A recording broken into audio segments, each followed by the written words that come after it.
Welcome San Antonio, welcome to Octane Athletic Performance. Today we're going to talk about how to tone up, get stronger, and lose weight at the same time. So this is obviously, probably sounds very generic. That's one of the number one things I hear when people come in. They're like, just like everyone else, I want to lose some weight, I want to tone up. So we're going to tell you exactly, what we do to see results. And I got a study that really talks a lot about this. So it talks a little bit more about gaining muscle, but what we're going to talk about specifically, is how to do that and also save time. So save time when you're doing it. We got a little different setup back here. We have our high octane athletes coming in, a lot of our clients coming in today.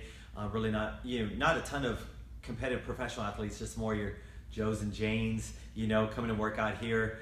But anyway, so really the biggest thing is what they saw in the study is that if you're resting less than 3 minutes, you're trying to get stronger, that you're gonna look at your strength levels just go down over 3 to 4 sets. So you really want to hit about 3 to 4 sets before to gain some strength. So that being said, you usually want to rest at least there are several studies they look at, but at least 2.5 minutes to 3 minutes when you're doing your different sets.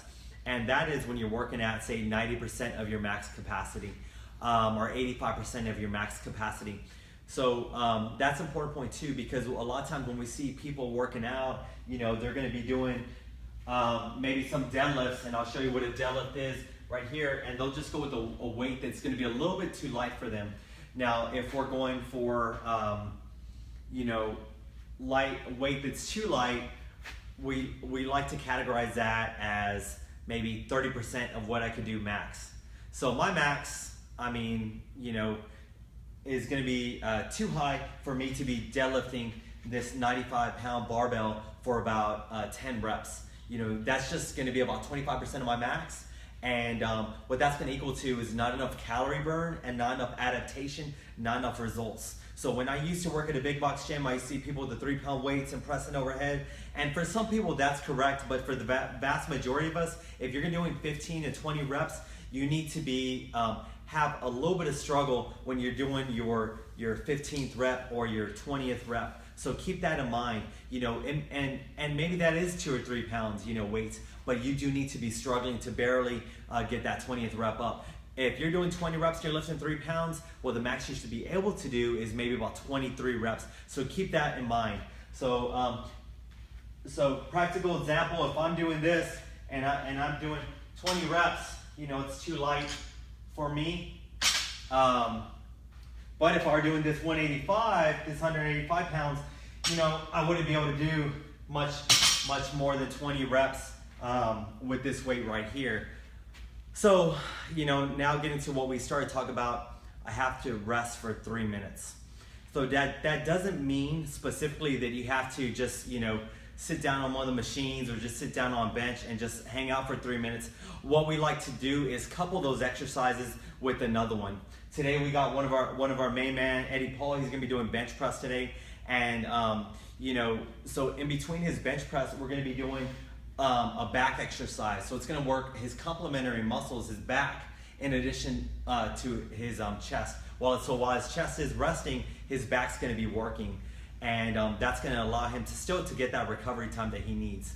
So if this takes him, 30 seconds, maybe he spends a minute on a back exercise, and then we take another minute rest, then we're looking at, closer to 2.5 minutes of rest time, and maybe we have him do something in between. So I'm going to show you now, guys, one of the things that I would do, and actually that I did at the end of last Friday for my workout. So I did deadlift. Actually, I was doing 135 for 20 reps. Speaking about 20 reps, I was doing 135 for 20 reps.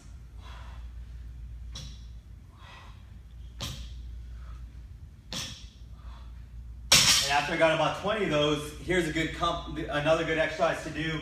So I did lower body exercise, then I can couple that with an upper body exercise, and that's my overhead press. And then I can look to do, on this one I'd probably get closer to 15 reps, maybe 20, but that's a really good exercise to do. And then the third exercise that I will do with this one would be a core exercise.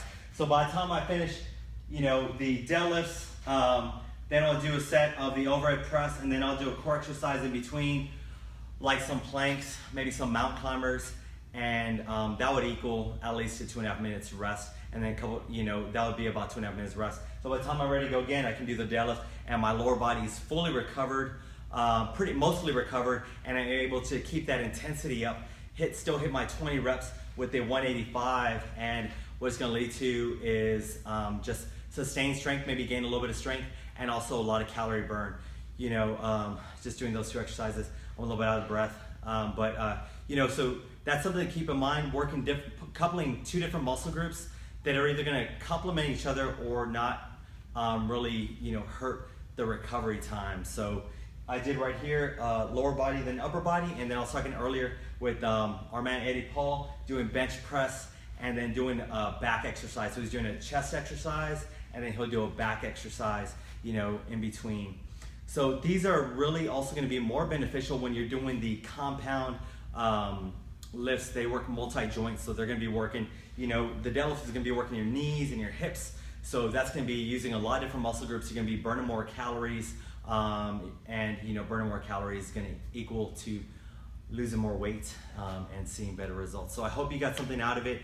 If you did, definitely leave a comment or you know, like the video, share it if you want. And if you're really ready to get started with bumping up your fitness, we get a lot of compound movements we're going to be doing in our Fit 50 program. That's going to be starting February 6th, and we have a limited number of spots. We do this 3 times a year. It is tremendous. We've seen people lose up to 27 pounds in 7 weeks. So hopefully, you know, you can break that record and lose some good healthy weight and continue to get the new year started right. Anyway, thanks again for watching, and we'll see y'all tomorrow.